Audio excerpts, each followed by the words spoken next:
Welcome to online class. Santahar সরকারি college আয়োজিত online ক্লাসে তোমাদের স্বাগতম জানাই। আমি তোমাদের সঙ্গে আছি ডক্টর শাহ মোহাম্মদ মাহবুব আলম, সহকারী অধ্যাপক ও বিভাগীয় প্রধান, উদ্ভিদ বিজ্ঞান বিভাগ, সান্তাহার সরকারি কলেজ, বগুড়া। আশা করি তোমরা বাসায় নিয়মিত পড়াশোনা করছো, স্বাস্থ্যবিধি মেনে তোমাদের জীবনকে পরিচালিত করছো। আজকে বিএসসি পাস কোর্সের ডিগ্রি প্রথম বর্ষের উদ্ভিদ বিজ্ঞান প্রথম পত্রের মাইক্রোবায়োলজি থেকে এবং এই মাইক্রোবায়োলজির তৃতীয় অধ্যায়ের ভাইরাসের স্থানান্তর নিয়ে আলোচনা করব। আশা করি তোমরা ধৈর্য সহকারে শুনবে, ভাইরাসের স্থানান্তর সম্পর্কে বিশদভাবে জানতে পারবে। আজকের এই শিখন ফল, ট্রান্সমিশন অফ ভাইরাস, ভাইরাসের স্থানান্তর। তোমরা প্রত্যেকেই জানো ভাইরাস অতি আণুবীক্ষণিক, অকোষীয় এবং শুধুমাত্র জীবদেহে এদের অবস্থান লক্ষ্য করা যায়। তাহলে ভাইরাস হচ্ছে অ্যাসেলুলার, আলট্রা মাইক্রোস্কোপিক এবং শুধুমাত্র এদেরকে জীবদেহের মধ্যে খুঁজে পাওয়া যায়। তো সেই ধরনের যে লিভিং সাবস্টেন্স যারা অতি আণুবীক্ষণিক, অকোষীয়, তাদের স্থানান্তর নিয়ে আমি এখন তোমাদের আলোচনা করব। দেখি কিভাবে তারা স্থানান্তরিত হয়। ভাইরাস নির্জীব ও নিশ্চল জীবকণিকা। ভাইরাস আক্রান্ত পোষক দেহ থেকে সুস্থ দেহে ভাইরাসের বিস্তার লাভ করাকে ট্রান্সমিশন অফ ভাইরাস বা ভাইরাসের স্থানান্তর বলে। স্থানান্তরের অধিকাংশ ক্ষেত্রে কোনো মাধ্যম বা বাহকের প্রয়োজন পড়ে। ভাইরাসের স্থানান্তর অধিকাংশই মেকানিক্যাল ধরনের, যা নিম্নে বর্ণনা করা হলো। এখানে মেকানিক্যাল বলতে বেসিক্যালি যান্ত্রিক উপায়ে, ভাইরাস নিজে পরিবাহিত না হয়ে অন্য কোনো ভেক্টর বা বাহককে মাধ্যম হিসেবে, অর্থাৎ অন্য কার উপর ভর করে তারা বিস্তার লাভ করে। তো প্রথমেই আমরা দেখব যে পতঙ্গের মাধ্যমে স্থানান্তর। প্রায় 400 প্রজাতির পতঙ্গ রয়েছে যারা 200 রকম এর অধিক ভাইরাস স্থানান্তর করতে পারে। হেমিপটেরা গ্রুপের পতঙ্গের মুখের অংশের গঠন এমন যে এটি ভাইরাসকে মুখে নিতে পারে, যেমন রস চোষার, পাতা ফড়িং, সাদা মাছি, মিলিবাগস, থ্রিপস, মাকড়সা, বিটলস, ঘাসফড়িং ইত্যাদি। এই হেমিপটেরা গ্রুপের ইনসেক্টগুলো সহজেই ভাইরাসকে বহন করতে পারে এবং অন্য জায়গায় তারা স্থানান্তর করতে পারে। পানির মাধ্যমে স্থানান্তর। ছত্রাকের ভিতরে এককোষী ওয়াটার মোল্ড থাকে। বেসিক্যালি এই ওয়াটার মোল্ডটা কিন্তু একটা ছত্রাক, যাদেরকে কাইটিডস বলে। এটি পানির মাধ্যমে ভাইরাসে স্থানান্তরিত হয়। অর্থাৎ এই ওয়াটার মোল্ডগুলো পানির মাধ্যম দিয়ে ভাইরাসে স্থানান্তরিত হয়। যেসব জমিতে আক্রান্ত উদ্ভিদ থাকে সেই জমির পানি অন্য জমিতে প্রবেশ করালে বা প্রবেশ করলে ভাইরাস স্থানান্তরিত হয়। অর্থাৎ একটি জমিতে পানি আছে যেখানে আক্রান্ত উদ্ভিদগুলি ভাইরাস দ্বারা আক্রান্ত হয়েছে, তাহলে সেই জমির পানি যদি অন্য জমিতে স্থানান্তর করা হয় তাহলে পানির মাধ্যম দিয়ে ভাইরাস স্থানান্তরিত হতে পারে। এবং এই স্থানান্তরিত যে আক্রান্ত ভাইরাস আছে পানিতে, সেই পানি অর্থাৎ এই পানিতে যুক্ত ভাইরাস নতুন উদ্ভিদকে আক্রান্ত করতে পারে। আমরা আগের এই স্লাইডে দেখলাম যে পতঙ্গের মাধ্যমে স্থানান্তর, সেটি কিন্তু আমরা ছবির মাধ্যমে দেখি যে ইনসেক্ট বা পতঙ্গ, আমরা এটাকে মৌমাছিকে ইনসেক্ট বলে থাকি। খুব খেয়াল করো যে ইনসেক্ট যখন এই আক্রান্ত উদ্ভিদে থাকে, এটি একটি আক্রান্ত উদ্ভিদ, সেই উদ্ভিদ থেকে ইনসেক্ট যখন রস শোষণ করে, সে এসে যখন নতুন একটা উদ্ভিদকে আক্রমণ এসে পোষাবে এবং এই ইনসেক্ট নতুন উদ্ভিদ থেকে যখন রস শোষণ করবে, তখন তার মুখের ভিতরে যে ভাইরাসগুলো ছিল সেটি এসে নতুন উদ্ভিদকে আক্রমণ করবে এবং নতুন উদ্ভিদও রোগাক্রান্ত হয়ে যাবে। তো ভাইরাস ট্রান্সমিশন বাই ইনসেক্ট।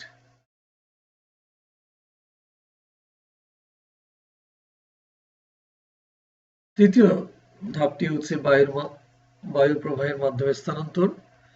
বায়ু প্রবাহের সময় অসুস্থ গাছ সুস্থ গাছের সংস্পর্শে এলে ভাইরাস স্থানান্তরিত হয়, যেমন টিবি ভাইরাস। চতুর্থ হচ্ছে মাটির মাধ্যমে স্থানান্তর। কৃষি জমিতে যদি ভাইরাসের অণু থাকে, তবেই ওই জমিতে পুনরায় শস্য আবাদ করলে ভাইরাস স্থানান্তরিত হয়ে উদ্ভিদ রোগাক্রান্ত হয়, যেমন গম, হলুদ, তামাক ইত্যাদি।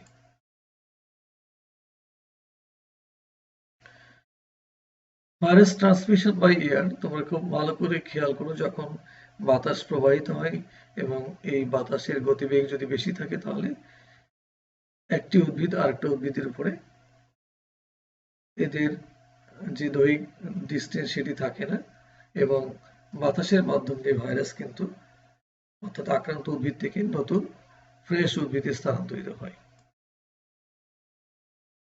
বীজের মাধ্যমে স্থানান্তর।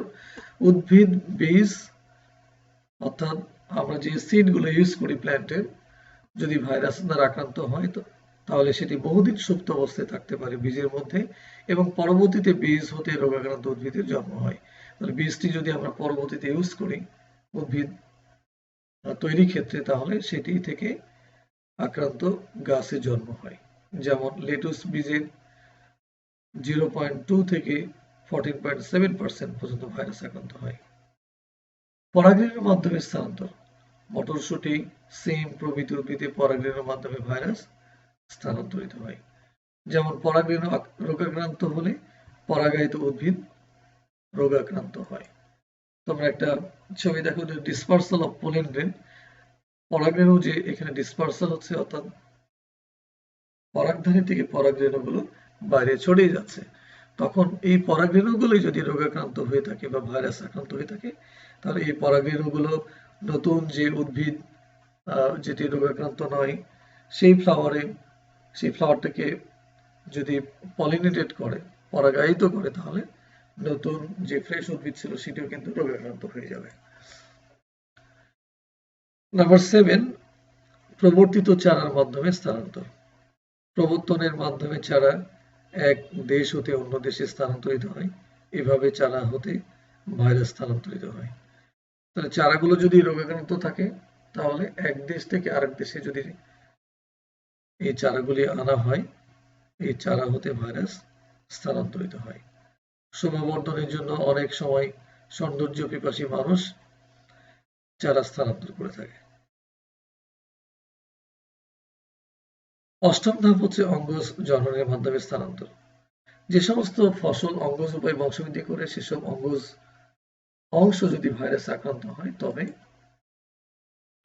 এক উদ্ভিদ থেকে অন্য উদ্ভিদে ভাইরাস স্থানান্তরিত হয়, যেমন আখ, আলু, আদা, কলা ইত্যাদি। কলমের মাধ্যমে স্থানান্তর। জোড় কলম বা চোখ কলমের মাধ্যমে নতুন উদ্ভিদ তৈরি হয়। এক্ষেত্রে স্টক অথবা সায়ন ভাইরাস দ্বারা আক্রান্ত থাকলে নতুন উদ্ভিদে ভাইরাস স্থানান্তরিত হয়। পরজীবী উদ্ভিদের মাধ্যমে স্থানান্তর। স্বর্ণলতা হচ্ছে একটি পরজীবী উদ্ভিদ। স্বর্ণলতা উদ্ভিদ যখন ভাইরাস আক্রান্ত উদ্ভিদ হতে রস শোষণ করে বা আহরণ করে হোস্টুরিয়ার মাধ্যমে, তখন পুনরায় সুস্থ উদ্ভিদে ভাইরাস স্থানান্তরিত হয় স্বর্ণলতার মাধ্যমে। তাহলে আক্রান্ত উদ্ভিদ থেকে স্বর্ণলতা যদি হোস্টুরিয়ার মধ্য দিয়ে রস শোষণ করে, তাহলে আক্রান্ত উদ্ভিদের ভাইরাসটি নতুন উদ্ভিদে যখন স্বর্ণলতা আক্রমণ করে রস শোষণের, নতুন উদ্ভিদে এই ভাইরাসটি স্থানান্তর করতে পারে। আগাছা বা ফসলের কর্তৃত অংশ দ্বারা স্থানান্তর হতে পারে ভাইরাস। যদি ফসল উঠানোর পর আগাছা বা পরিত্যক্ত অংশে ভাইরাস থাকে, তবে পরবর্তীতে নতুন ফসলে ভাইরাস স্থানান্তরিত হয়। ছত্রাক দ্বারা স্থানান্তর। তামাক ও শসার নেক্রোসিস রোগ বিস্তার লাভ করে ছত্রাক দ্বারা, যেমন ওলফিডিয়াম সিনকাইটিয়ামের চলরেনো ভাইরাস স্থানান্তর করে। তাহলে এই সিনকাইট্রিয়াম বা অলফিনিয়াম ছত্রাকের যে রেণু, চলরেণু, সেটি কিন্তু ভাইরাস স্থানান্তর করতে সক্ষম।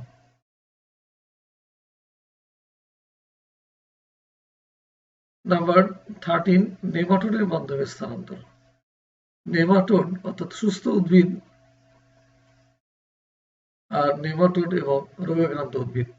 এখন একটি নেমাটোড যখন রোগাক্রান্ত উদ্ভিদের রস শোষণ করে, এই নেমাটোডটি পরবর্তীতে যখন নতুন সুস্থ উদ্ভিদের রস শোষণ করতে যাবে, তখন রোগাক্রান্ত উদ্ভিদের যে ভাইরাস সেল সেটি নেমাটোড গ্রহণ করবে বা বহন করবে এবং সেটি সুস্থ উদ্ভিদে স্থানান্তর করবে। এইভাবে কিন্তু একটি ভাইরাসের স্থানান্তর হতে পারে। নেমাটোড যথাক্রমে রোগাক্রান্ত উদ্ভিদ হতে রস শোষণ করে এবং পরবর্তীতে সুস্থ উদ্ভিদের রস শোষণ করতে গেলে ভাইরাস স্থানান্তরিত হয়। আমরা দেখব নেমাটোডটা কেমন। মানুষের মাধ্যমে স্থানান্তর। মানুষ যে স্থানান্তর করে শুধুমাত্র প্রাণী ভাইরাসের ক্ষেত্রে হতে পারে। আমরা নেমাটোডটা একটু দেখে নিই কেমন ছবিতে। হ্যাঁ, এই যে এইটি হচ্ছে নেমাটোড। এটি একটি উদ্ভিদের ভিতরে সহজে প্রবেশ করতে পারে কচি নরম অংশে এবং রস শোষণ করতে পারে। এটি আক্রান্ত উদ্ভিদ থেকে কিন্তু নতুন একটা ফ্রেশ উদ্ভিদে স্থানান্তরিত হতে পারে বা রস শোষণের জন্য সে অন্য নতুন উদ্ভিদে চলে যেতে পারে। তো সেই আক্রান্ত উদ্ভিদের রস যে ভাইরাস যুক্ত সেটি কিন্তু বহন করে নতুন উদ্ভিদে সে স্থানান্তর করতে পারে। আমরা দেখছিলাম 14 নম্বরে মানুষের মাধ্যমে স্থানান্তর। এটি শুধুমাত্র প্রাণী ভাইরাসের ক্ষেত্রে। মানুষ এক অঞ্চল থেকে অন্য অঞ্চলে, এক দেশ হতে অন্য দেশে কি করে, নিজে উদ্ভিদ প্রবর্তন করে, ফলে মানুষের মাধ্যমে ভাইরাস স্থানান্তর হয়। এটি একটা হতে পারে। মানুষের শ্বাস প্রশ্বাস, সর্দি কাশি ইত্যাদির মাধ্যমে ভাইরাস স্থানান্তরিত হয়। দৈহিক অবৈধ মেলামেশার মাধ্যমে এইচআইভি, হেপাটাইটিস বি, সি ইত্যাদি ভাইরাস স্থানান্তরিত হয়। 15 নম্বর, অন্যান্য প্রাণীর মাধ্যমে স্থানান্তর। ইঁদুর সহ নিশাচর প্রাণী, কুকুর, শিয়াল এক জমির ভাইরাস অন্য জমিতে স্থানান্তর করে। যান্ত্রিক উপায়ে স্থানান্তর। শস্য চাষের ক্ষেত্রে সম্পর্ক আছে এমন কৃষি যন্ত্রপাতি, লাঙল, নিড়ানি, মই এসব যন্ত্রপাতি ভাইরাস স্থানান্তর করে। আঘাত ও ঘর্ষণজনিত কারণে স্থানান্তর। গভীর বনভূমি বা অরণ্যে ও শস্য ক্ষেতে পাশাপাশি অবস্থিত উদ্ভিদ ঘর্ষণজনিত আঘাতপ্রাপ্ত হয়, এতে ভাইরাসের স্থানান্তর ঘটে।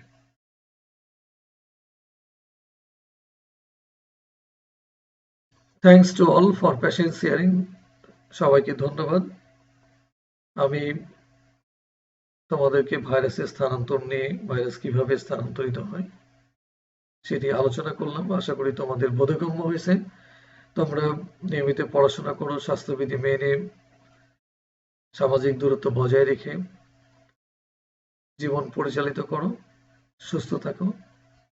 সবার উজ্জ্বল ভবিষ্যৎ কামনা করে শেষ করছি। ধন্যবাদ সবাইকে।